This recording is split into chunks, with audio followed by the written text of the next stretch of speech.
Praise the lord. నేటి వాగ్దానము. మాకు ఒక ఆశ్రయమునిచ్చుటకును కృప చూపించితివి. యెజ్రా గ్రంథము 9వ అధ్యాయము 9వ వచనము.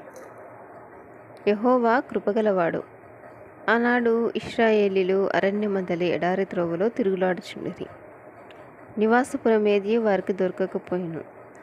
ఇశ్రాయేలీలు వారి కష్టకాలమందు యెహోవాకు మొరపెట్టినప్పుడు ఆయన వారి ఆపదల్లో నుండి వారిని విడిపించెను.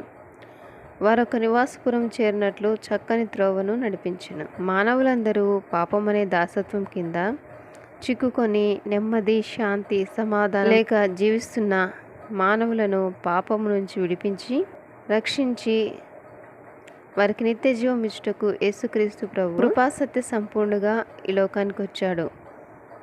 ఆయన పరిపూర్ణతలో నుండి మనమందరము కృప వెంబడి కృపను పొందితిమి. సైన్యములకు అధిపతి యెహోవా మనకు తోడై ఉన్నాడు. యాకోబు యొక్క దేవుడు మనకు ఆశ్రయమై ఉన్నాడు. ఆమేన్.